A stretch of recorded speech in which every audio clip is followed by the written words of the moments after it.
दादा तुम्ही महिलांसाठी जो पैठणीचा उपक्रम राबविला आहे, सध्या तो सुरू आहे, काय बोलाल याबद्दल? मराठवाड्यामध्ये महिलांना, विशेषतः महिलांना, सर्वांनाच कामाची गरज आहे. पण मध्यमवर्गीय महिलांना रोजगार मिळाला पाहिजे, 12 महिने मिळाला पाहिजे आणि तो सावलीत बसून मिळाला पाहिजे, असं माझा दृष्टिकोन आहे.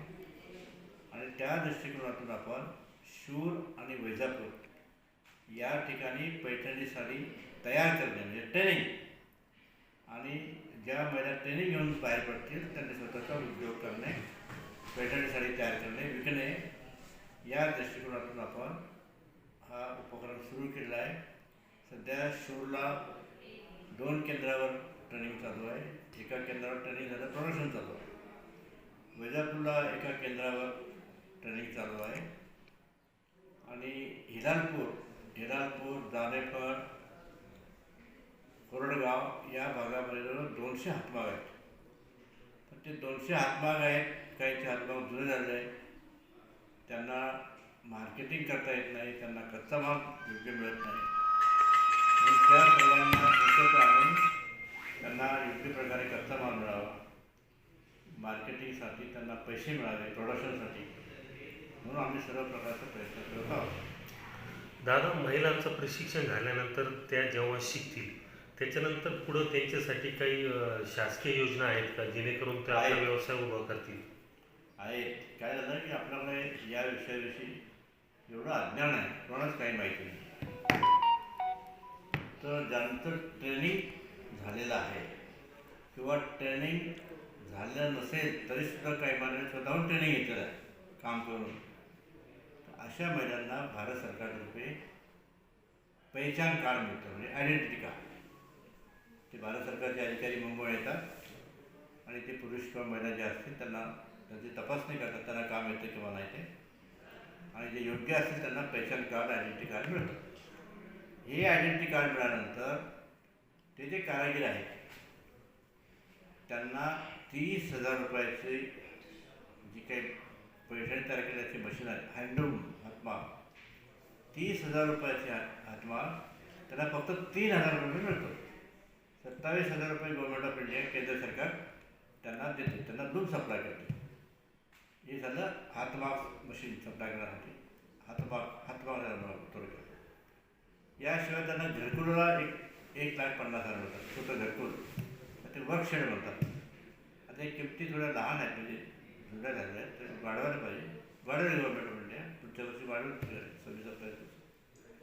तिथं त्यांना वर्कशेडसाठी पैसे मिळतात.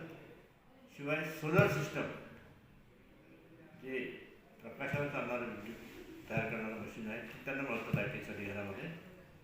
याशिवाय 200 युनिटपर्यंत, 220 जे युनिट असतात ते त्यांना फुकट मिळतात, म्हणजे त्याचा पैसा गव्हर्नमेंट मिळतो. आणि गणपती उत्सव भत्ता म्हणून त्यांना 15,000 रुपये प्रत्येक वर्षी मिळतात. अशा प्रकारची योजना आहे, परंतु कोणाला माहीत नाही आपल्याकडे.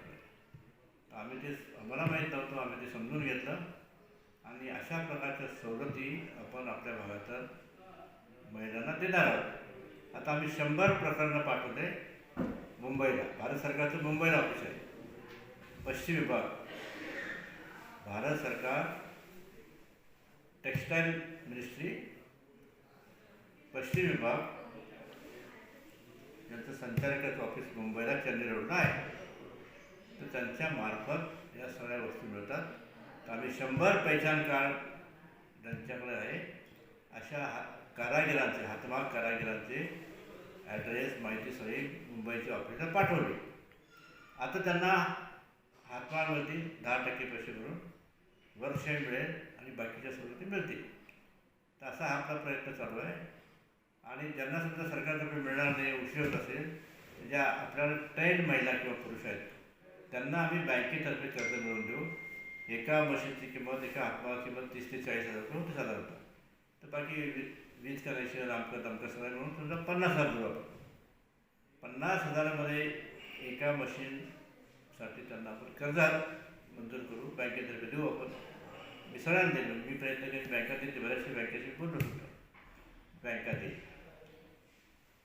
खेळतं भांडवल आता जे मी तुम्हाला सांगितलं की 200 आसपास चालू आहे त्याच्याने खेळतं भांडवल नाही आहे. त्याच्यामुळे त्यांना तयार केलेली वस्तू साडी जी आहे ती कमी किमतीत विकावं लागते आणि कच्चा माल थोडा महाग घ्यावा लागतो, पण त्याच्यानं खेळतं भांडवल नाही, उधारदारा घ्यावं लागतं. तर या लोकांना सर्व बाजूने मदत करता यावी असा आमचा प्रयत्न आहे. आणि यांचे जे अधिकारी भारत सरकारचे मुंबईचे तिथे येऊन गेले संभाजीनगरला, शिरूरला, वैजापूरला, आणि त्यांना पण आनंद झाला की ते म्हणाले की तुमच्या भागामध्ये असं काम चालू आहे, कुठे चाललं आहे महाराष्ट्रामध्ये. ते आता आपल्याला अंदाजे 4 ते 5 कोटी रुपयाचा क्लस्टर मंजूर करणार आहे. क्लस्टर म्हणजे विशिष्ट उद्योगाचा समूह. तर तो आपल्याला इलाजपूरच्या आसपास क्लस्टर उभं होईल 4 ते 5 कोटी रुपयाचं, आणि त्या क्लस्टर उभं झाल्यानंतर या विद्यार्थ्यांना सगळ्या प्रकारच्या सोयी मिळतील.